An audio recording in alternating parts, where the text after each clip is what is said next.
frente começa a ficar interessante, porque aí eu não aplico um direito isolado que só olha para trás, porque eu sei que eu faço parte de uma linha, né? Não tem uma continuidade aqui, uma secção. Ele olha para trás, mas o que ele está preparando para frente?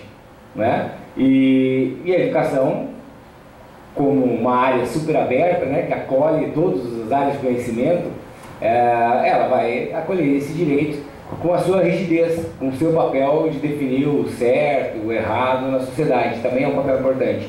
Então, em termos sistêmicos, eu diria isso. Temos mais práticos um pouco. A gente tem feito um trabalho com a Secretaria Municipal de Educação de Campinas, com a Diretoria Regional, as diretorias regionais de ensino do Estado aqui na região de Campinas, com as escolas, como eu mencionei. E aí é bem interessante. O que a gente faz? A gente está indo com um grupo de profissionais, tem especialistas da sociedade civil, etc., na escola para conhecer os problemas reais da escola. Então, a ideia é, vamos conhecer os problemas reais de uma escola, conhecer tecnicamente, profundamente, trabalhar com essa equipe multidisciplinar que envolve direito, mas está bem além dele, para uma solução, então uma solução juridicamente viável, em termos de engenharia viável, economicamente viável, etc., que funcione para aquela situação e já de olho na política pública, para escalar aquilo para outras situações equiparáveis. Então, estamos com essa metodologia, começamos esse ano, já levantamos questões interessantes, já começamos, por exemplo, tem uma advogada que já está fazendo treinamento de professores para a justiça restaurativa, que é uma integração disso, porque é uma justiça, mas ela tem um papel educativo, né? Porque existe uma ideia da punição de que se a pessoa cometeu a coisa errada, eu puno e ela entendeu. Às vezes sim, às vezes não, né? Então, essa é uma questão interessante. Acho que são algumas aplicações, né, do que se perguntou.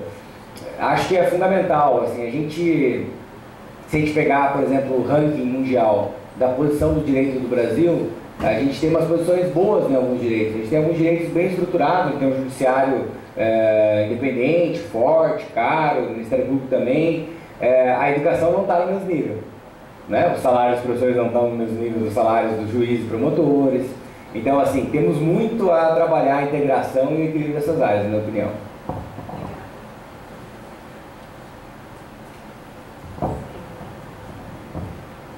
Mais alguém? Próxima pergunta.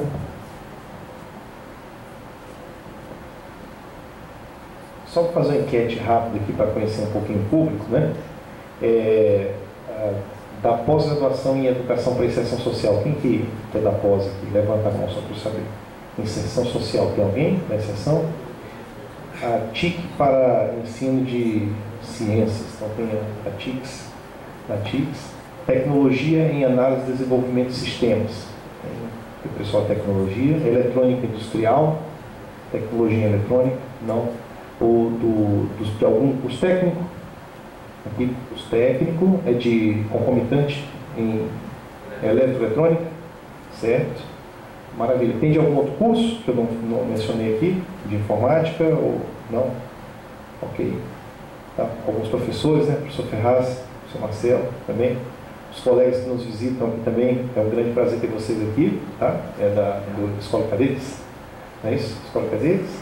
Vocês também são da Escola Cadetes, não? Tá. O amigo, né, do Aura? Tá, ok. Obrigado, tá? Mais alguma pergunta? Ok. Boa noite, doutora Aura, bem. E não é bem uma pergunta, mas dando continuidade a um tema abordado pela professora, você haveria a possibilidade também de expor um pouquinho essa relação na área de saúde, né? Porque já falou da educação um pouquinho. Eu acho que é interessante para quem não conhece, né, ouvir um pouquinho também do que é feito. Igual o senhor já mencionou alguns fragmentos, mas eu acho que é interessante para o todo, né, saber que na área de saúde também tem algumas abordagens, né, que já estão em andamento, coisas já bem solucionadas, né? Então acho que é interessante, se for possível, abordar, dar essa oportunidade.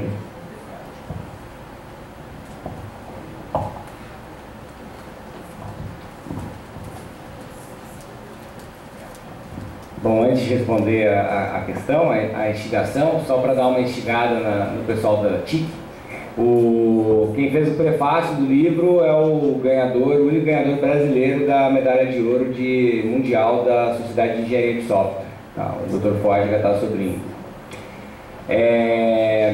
Sobre a questão da saúde pública, a gente tem que escolher, são muitas áreas, né? Não deu para falar das necessidades, mas são muitas: educação, economia, meio ambiente, segurança, etc. Dentro de cada uma tem um monte de coisa e elas se combinam entre si, então é muita coisa.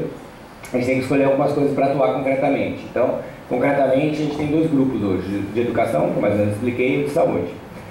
O de saúde, a gente escolheu um tema que não tem discussão da importância, são os casos das crianças nos casos de gravidez de risco, que morrem ou têm sequelas porque a política de saúde pública dos municípios não é bem feita. Então a gente aproveita e compartilha com vocês para vocês saberem. Se os órgãos públicos de hoje seguissem os protocolos, as regras de atendimento de saúde do pré-natal nos municípios que são responsáveis desde o início, a gente teria um número muito menor de mortes e de sequelas. Porque não seguem, e isso ocorre por variados motivos, você tem, primeiro, gastos, às vezes cada criança, dezenas de milhares de reais, centenas de milhares de reais para uma criança. Ela entra e sai, no caso que a gente conversou hoje de manhã, entra e sai da UTI durante um ano, fazendo toda sorte de procedimentos, porque isso é a ponta final do que não funcionou, sabe assim? Porque lá no início, e aí vem essa complexidade, lá no início não mediu a pressão da grávida. Um caso lá não encaminhou um caso de gravidez de altíssimo risco, não lembro se foi esse, acho que não foi esse, mas teve, não sei se esse caso teve uma sequela grave ou caso de falecimento, que o encaminhamento devia ser em 24 horas, corretamente, demorou um mês, porque a entrega do papel é feita por carro, que hoje a gente não tem e-mail, né? E porque o carro não passou porque não tinha gasolina. E não tinha gasolina porque a licitação não foi feita. E a licitação não foi feita talvez porque o parecer jurídico foi incompatível com outro parecer, ou porque qualquer outro motivo. Então, assim, essa é a complexidade. A gente tem uma linha de trabalho, né, nessa parte da colaboração, da convergência, que é tentar, com um grupo multidisciplinar, dar um apoio para os órgãos, porque existem dificuldades técnicas e jurídicas relevantes para fazer bem feito, mas, como a gente falou da integração, tem outro lado, que é característico do Ministério Público, de trabalhar em paralelo à punição, porque está na lei que se você causa um dano indevido e evitável, você é responsável. Então, se o Estado é incumbido de dar uma saúde de qualidade para as pessoas, e ele não faz o que deveria fazer, e ele poderia ter feito, e ele causa dano, ele é responsável. Em primeiro lugar, o Estado, o município, que não fez. Em segundo lugar, a dependendo das circunstâncias, os agentes públicos, o médico, o centro do posto de saúde, o chefe do centro de saúde, da unidade básica de saúde, o secretário de saúde, o prefeito. Então, esse é um lado. E aí está mostrando esses dois lados, né? Tem um lado, eu gosto demais da expressão do Exército, do braço forte com a amiga. Está muito boa nesse sentido. Né? As duas coisas são importantes. Então, a gente tem feito esse trabalho. O promotor, eu no caso, né, mas as promotoras que estavam lá concordaram, ela falou assim, é sempre enganado pelos réus. Porque eu vou conversar nas reuniões com um gestor que tem 20 anos de experiência em administração, um outro chefe da área que é médico há 20 anos, um outro que é enfermeiro há 15 anos, e eu sou formado em Direito. E eu vou tentar cobrar para ver, que nem eu na área de tecnologia, para ver se vocês fizeram o sistema certo, a documentação certa ou não. Mais ou menos isso. Entendeu? Então, assim, nesse sentido da diversidade, da inclusão, a gente vai, e algumas pessoas têm trabalhado assim, incluindo profissionais de outras áreas. Aí você faz um grupo multidisciplinar, de pessoas competentes, inteligentes, independentes, a visão é outra. Então, assim, esse grupo tem auxiliado nesse olhar. A gente tem identificado casos individuais de lesão, de morte, de sequelas, que a criança passa por toda a vida com aquilo, e porque ela passa por isso, aí a mãe tem que cuidar, aí o irmão já não pode fazer alguma coisa que ele poderia fazer se a criança fosse saudável. Tem um enorme prejuízo porque lá atrás não foram feitas coisas simples. Então é um exemplo de aplicação, mas tem muitas aplicações de coisas nessa linha, né? Elas aplicam princípios que a gente conversou hoje, saibam ou não saibam disso.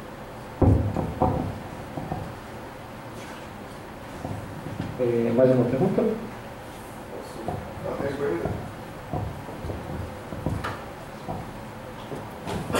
Boa noite a todos, meu nome é Fabiano, eu sou advogado. Eu queria saber, assim, o senhor também é filósofo, né, do direito, num plano ideal, esse emaranhado, é possível ser desfeito do emaranhado?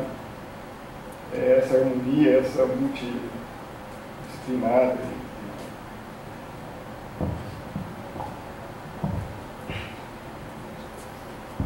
Meu amigo só faz uma pergunta, inclusive nos almoços lá.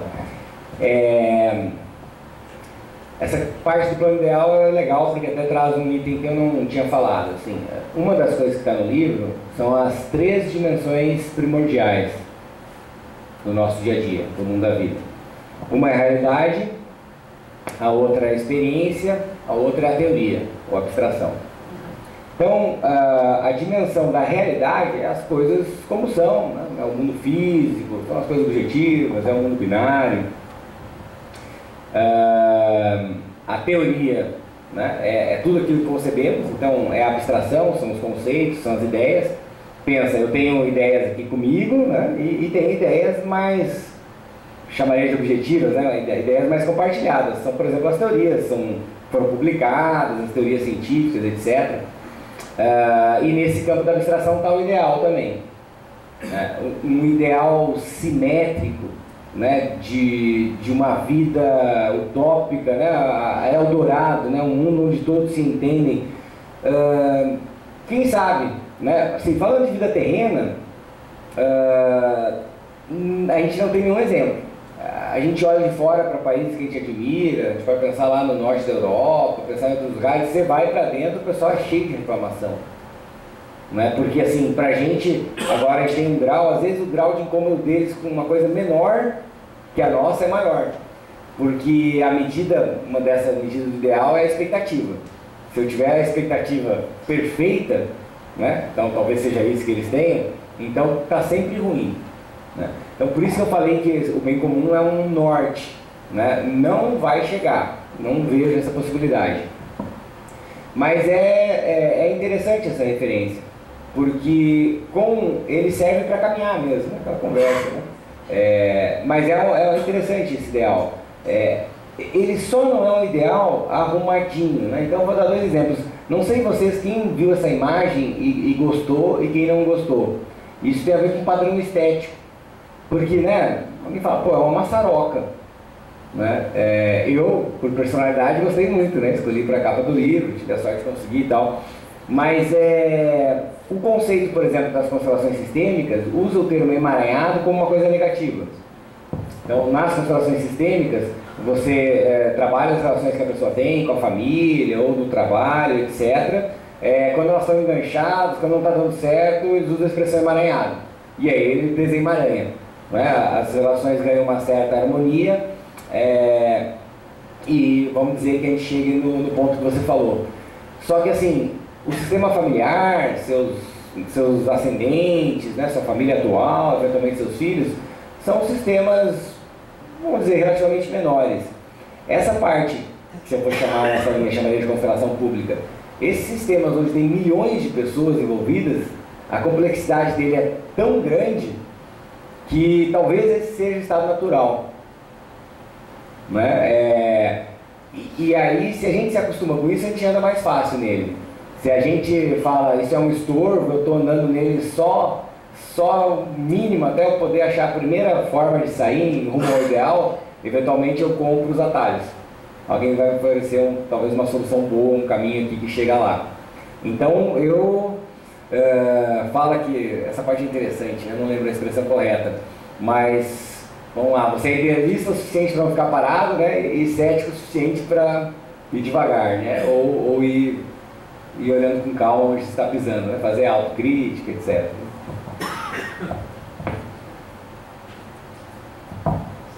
Ok. É isso aí. Mais alguém, pessoal? Tem?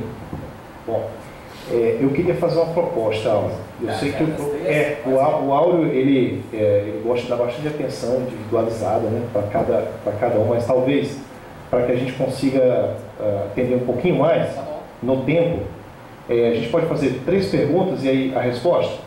E aí pode ser assim? Então vamos lá.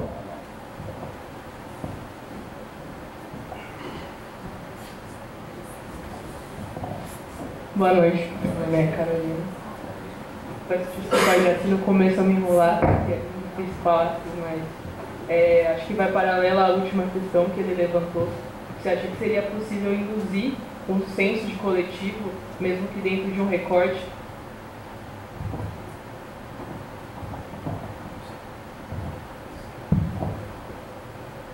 Boa noite, meu nome é Diogo, sou aluno do curso de Eletroeletrônica e aluno de Direito.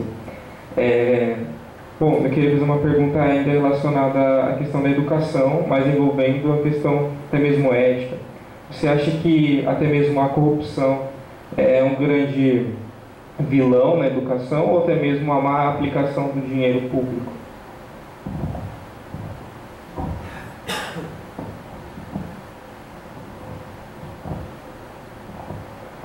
Bom, eu vou para o lado um pouco mais complexo, envolvendo um pouco de educação, um pouco de saúde, que falaram, entra um pouco na questão de gestão, que é o seguinte: a gente entra num problema na sociedade onde as pessoas pararam de acreditar na democracia. Hoje em dia fica muito difícil. Hoje em dia, quando você vê todos os protestos, as coisas que aconteceram recentemente, você vê que muita gente reclamou mais nas mídias sociais do que saíram para as ruas para cobrar direitos e não sei o que lá. E aí a gente entra num problema que as pessoas estão revoltadas com a gestão e não conseguem fazer cobrança quanto a isso. Tipo, você começa a enxergar, tipo, tem um hospital que está faltando remédio, tem uma escola que está faltando professores e tem o Planalto gastando milhões para cortar grama, sabe? Entra um problema que, tipo, as pessoas reclamam, mas nunca, tipo, elas têm uma sensação que nunca são ouvidas. E, tipo, quantos milhões de pessoas deixaram de votar porque, tipo, não acreditam mais na força do voto, não acreditam mais na força da democracia? Qual a sua visão quanto a isso? Porque mais do que saúde, mais do que educação, eu acho que gestão e a pessoa ter a sensação de que está, tipo, botando ali um significado, sabe? Eu estou votando ali, eu estou participando, eu estou cobrando ali, eu estou participando, estou sendo democrático. Qual a sua visão quanto a isso? Porque eu acho que é uma coisa que falta no brasileiro hoje em dia, sabe? A vontade de participar, porque enxerga tanta coisa errada e, tipo, não vê retorno.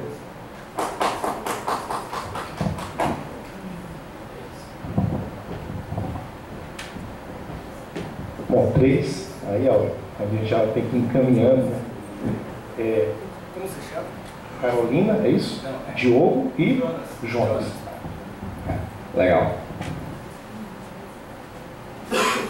Carolina, primeiro, foi bem sintética, não sei, tá? Então vou ver se consigo entender bem o que você colocou, né? Da possibilidade de induzir um senso coletivo. Eu acho que sim, eu acho que é possível. Mas quer ver a impressão que eu tenho de uma coisa que forma, quando a gente falou lá da realidade, da experiência e da teoria? A teoria, quando um grupo de pessoas estuda matemática, outro estuda engenharia, outro estuda, né, outro curso, ela gera, por exemplo, um senso comum de linguagem. A gente compartilha a linguagem, as ideias. Isso é importante, que a gente já consegue falar mais ou menos se entender. Mas esse senso coletivo que você perguntou, e depois vai na linha da pergunta do Jonas, ele tem a ver talvez com experiência. Sem as pessoas terem uma experiência em conjunto, sabe aquela coisa legal quando você faz uma coisa em grupo, você participa de alguma atividade comunitária no final de semana, né? Sei lá, você participa do Grêmio Estudantil, é outro grau de vivência. né? Então, a vivência, a experiência é muito importante. Então, para isso, a gente precisaria ter experiências, né? E aí, que experiências? Quando eu responder a pergunta dele, eu vou falar um pouco.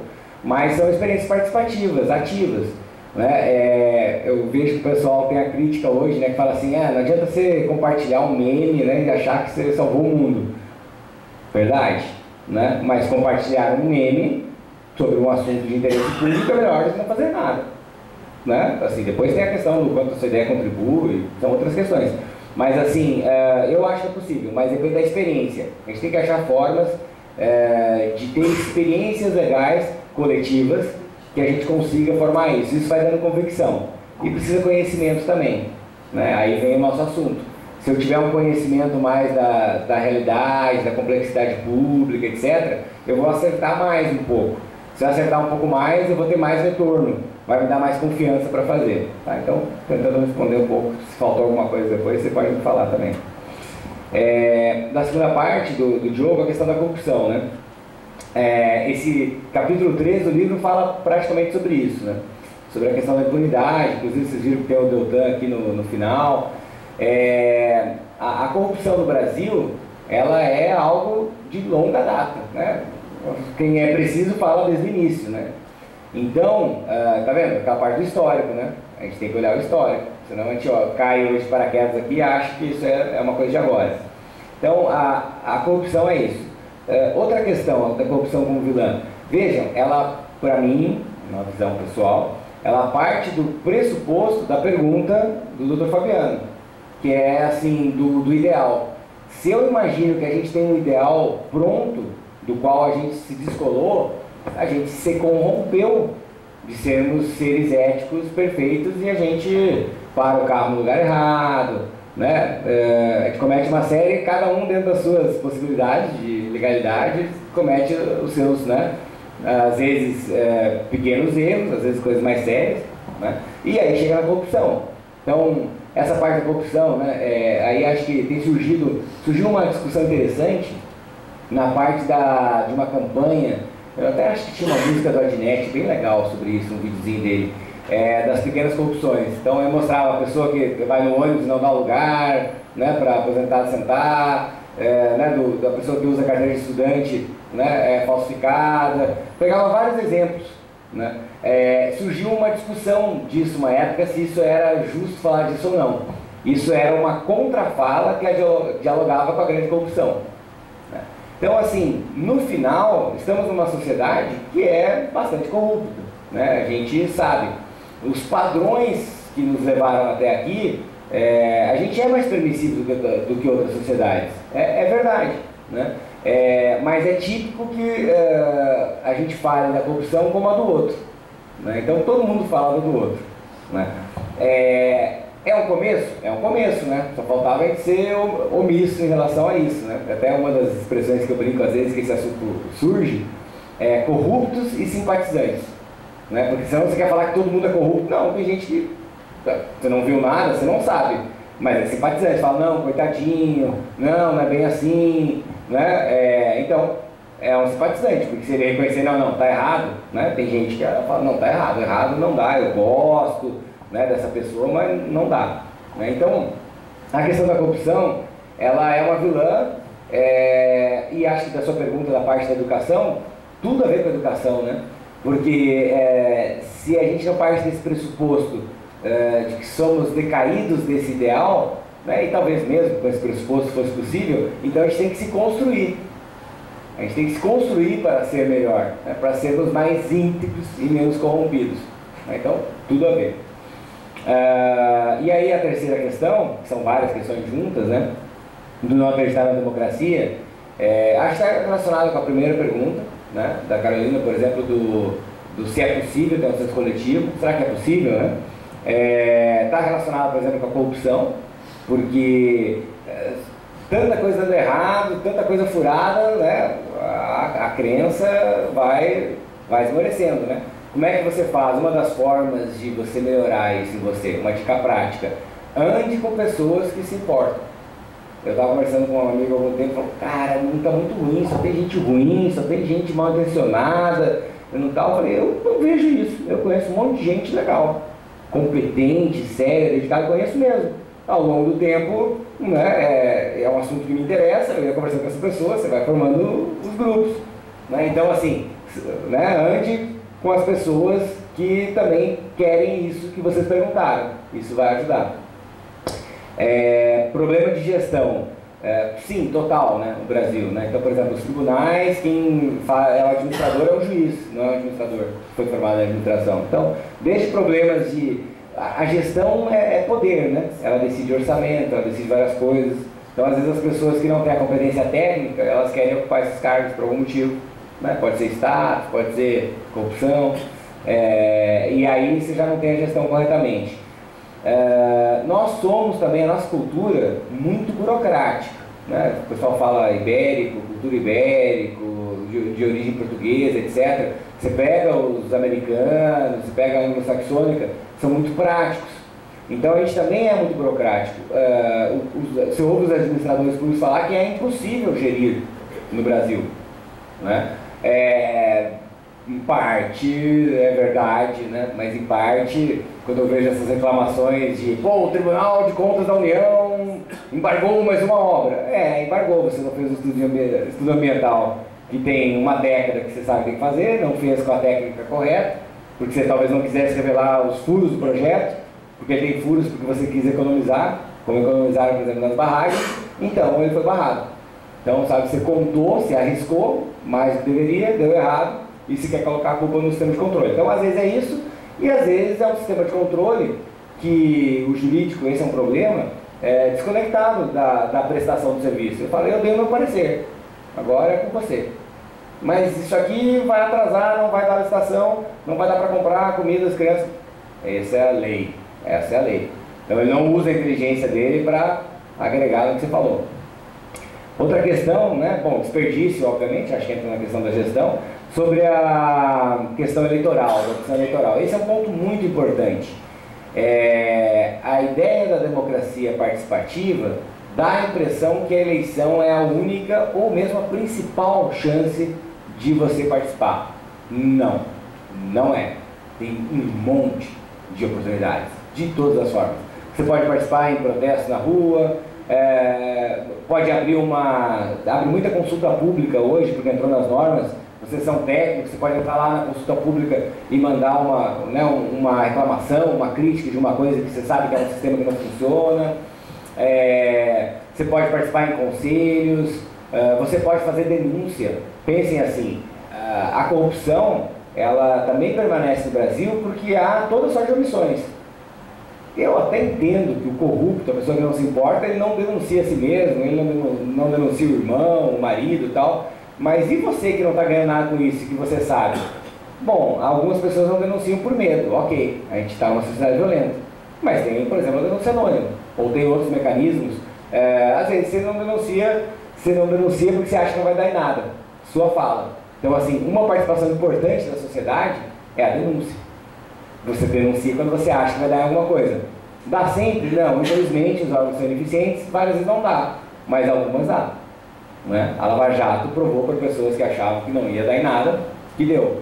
Né? A gente está agora no revés, etc., mas é uma possibilidade. Vou dar um exemplo disso.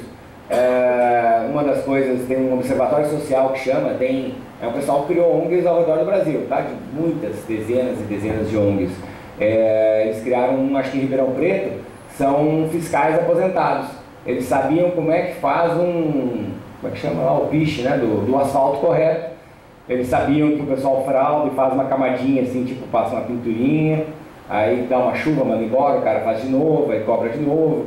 Eles fizeram lá um sistema bem feito, o asfalto em Ribeirão não passa nada, porque tem lá aposentados que sabem o que fazem, fez o negócio errado, começou a fazer errado, ele apita, vai na imprensa, vai no Ministério Público, vai nos outros lugares.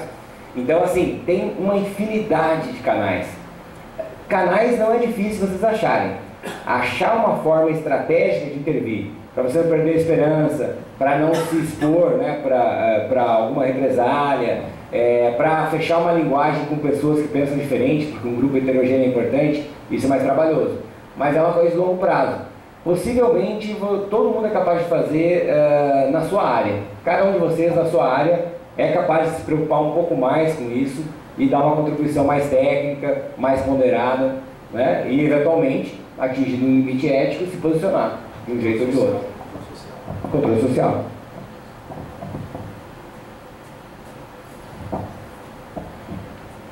Mais alguma pergunta, pessoal? A gente precisa ir encaminhando para o final aqui, por causa do tempo, né? Mesmo.